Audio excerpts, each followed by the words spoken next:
আমার কাছে এখনো অস্বাভাবিক মনে হচ্ছে এই জন্য যে ডক্টর ইউনূস তো আসলে অত কাঁচা বুদ্ধির মানুষ না।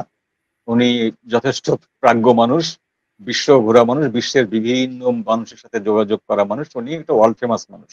উনি এত বালুখিল্য চিন্তা করবেন না, কারণ জানেন যে ভারত যদি যুদ্ধ এখানে স্কালেট করে বাংলাদেশে, তাহলে সর্বপ্রথম আক্রান্ত হবেন কিন্তু উনি, সর্বপ্রথম কিন্তু রেজিম চেঞ্জ হয়ে যাবে।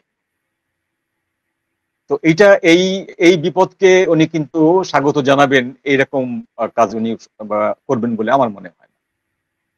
তো এমনিতে যে বাংলাদেশে যারা উস্কানি দেয়, এই একটা গ্রুপ আছে যে তারা ওই ফেসবুকে বিভিন্ন সামাজিক মাধ্যমে ভারতকে দেখে নেবে, ম্যাপ ট্যাপ ঘোষণা করে, এদের উস্কানিটা এগুলো চলবে। এরা পাকিস্তানের পক্ষে কথা বলবে, এরা বিভিন্ন সামাজিক মাধ্যমে কথা বলবে।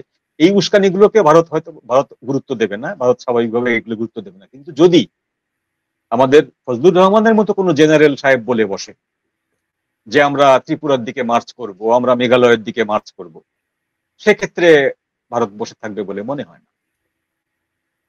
এটা বিপজ্জনক।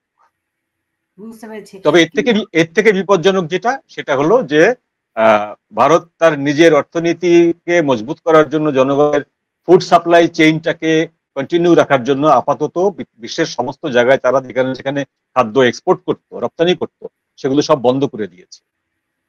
সেই হিসাবে বাংলাদেশে যে তারা সাপ্লাই দিত, ফুড সাপ্লাই দিত, বিভিন্ন চাল গম সাপ্লাই দিত, সেটাও কিন্তু বন্ধ হয়ে যাবে বা বন্ধ হয়ে গেছে অলরেডি। এইটা বাংলাদেশের জন্য একটা অশনি সংকেত, হার্মফুল। কারণ বার্মা থেকে কিন্তু এক ছটাক চালও এখন আসবে না, পাকিস্তান থেকেও আসবে না, চীন থেকেও আসবে না। এটা আমাদের জনগণের জন্য একটা অশনি সংকেত বা একটা দুঃসহ ঘটনা বয়ে আনতে পারে। এর সঙ্গে আমরা যদি বলি ভারতের দিক থেকে তো আমরা একটা আশঙ্কা বুঝলামই, আমরা তো মিয়ানমারের দিক থেকেও আশঙ্কার মধ্যেই আছি। হ্যাঁ, যখন তখন মিয়ানমার অলরেডি আপনার ক্লিন চিট নিয়ে বসে আছে। মিয়ানমার বাংলাদেশকে চিঠি দিয়ে জানিয়ে দিয়ে সে অলরেডি একটা নিজেই একটা স্টার্টিং পজিশনে চলে গেছে, যে আমি তো জানিয়েছিলাম, আমি তো বলেছিলাম যে এর পরিণতি খারাপ হতে পারে, আপনারা তো পাত্তা দেননি। সুতরাং সে অ্যাটাক স্টার্ট করার যে মুড, সেই মুড কিন্তু সে অন করে রেখেছে। এখন যদি সে দেখে যে সন্দেহজনক কার্গো ঢুকছে, তার তো সেখানে ইন্টেলিজেন্স আছেই, তার ইন্টেলিজেন্স দিয়ে যদি সে দেখে যে সন্দেহজনক কার্গো ঢুকছে রাখাইনে, আরাকান আর্মির কাছে, সে ওখানে অ্যাটাক করতেই পারে। এবং এটা বাংলাদেশকে আগে ভাগেই তারা জানিয়ে দিয়েছিল। সুতরাং ওই বিপদটাও বাংলাদেশের ঘাড়ে আছে। তো সবকিছু মিলিয়ে বাংলাদেশ বাজে অবস্থায়, অবশ্যই টার্গেটে আছি। আমরা মোটেই খুব নিরাপদ অবস্থানে নেই। ওকে, এখন যদি সত্যি সত্যি একটা টার্গেটে আমরা পরিণত হয়ে যাই, আমরা ঘনবসতি, আমাদেরকে সরকারের তরফ থেকে কিছুই জানানো হচ্ছে না, আমরা শুধু অ্যাজাম্পশন করছি, আমরা শুধু তথ্যের উপর তথ্য সাজাচ্ছি, সরকার এই যে একটা যুদ্ধ শুরু হয়েছে এটারও কোনো প্রতিক্রিয়া এখন পর্যন্ত জনগণকে কিছু জানায়নি, তাই না? আমাদের পররাষ্ট্র যেই নীতি, যদিও আমি এটাতে বিলিভ করি না, তারপর একটা সুন্দর পররাষ্ট্র নীতি, সকলের সঙ্গে বন্ধুত্ব, কারোর সঙ্গে শত্রুতা নয়, তাই তো? কিন্তু জনগণকে তো তারা এই যে একটা যুদ্ধ পরিস্থিতি, এবং আমরা আমাদের দুইটা মাত্র প্রতিবেশী, দুই প্রতিবেশীর টার্গেটে পরিণত হয়ে আছি আমরা, কিন্তু সরকারের তরফ থেকে এখনো কিছু জানানো হচ্ছে না আমাদেরকে। এটা খুব কাণ্ডজ্ঞানহীন, দায়িত্ব জ্ঞানহীনের পরিচয় দিচ্ছে না সরকার? নিশ্চিতভাবে আমার জানা মতে ভারত পাকিস্তানের সীমান্তবর্তী যতগুলো দেশ আছে, প্রত্যেকটা দেশে যুদ্ধ শুরু হওয়ার পরপরেই, অর্থাৎ যুদ্ধ মানে কি 22 এপ্রিলের পরপরেই কিন্তু নেপাল, শ্রীলঙ্কা, ভুটান, আফগানিস্তান,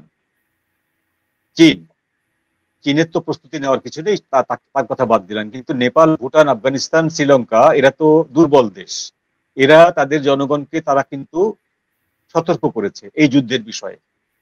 এই যুদ্ধের বিষয়ে তারা বিবৃতি দেওয়ার ব্যাপারেও সাবধান হয়েছে, যথেষ্ট সাবধান হয়েছে।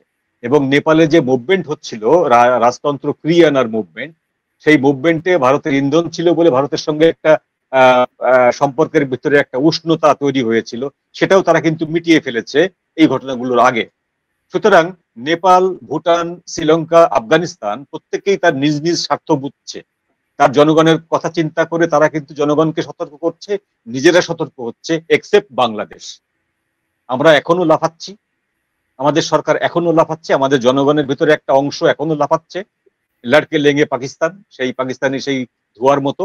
এটা আমাদেরকে খেসারত দিতে হতেই পারে, আমার যদি এটা বাড়তে থাকে আমাদের। মোরওভার আমি আজকে দেখলাম, আজকে পুলিশের পক্ষ থেকে একটি নির্দেশনা দেওয়া হয়েছে, হিন্দু সম্প্রদায়ের উপর হামলা আক্রমণ হতে পারে এমন একটি, এই ব্যাপারে পুলিশের পক্ষ থেকে আপনার সতর্ক বা দায়িত্ব, মানে সতর্ক থাকতে বলা হয়েছে, পুলিশকে অ্যাওয়ার করা হয়েছে। আপনি নিশ্চয়ই জানেন এই বিষয়ে। এটা আমেরিকা থেকে এসেছে 2 মাস আগে, ভারত থেকে এসেছে 1.5 মাস আগে, সেটা আমাদের পুলিশ এখন রিয়াক্ট করলো আর কি।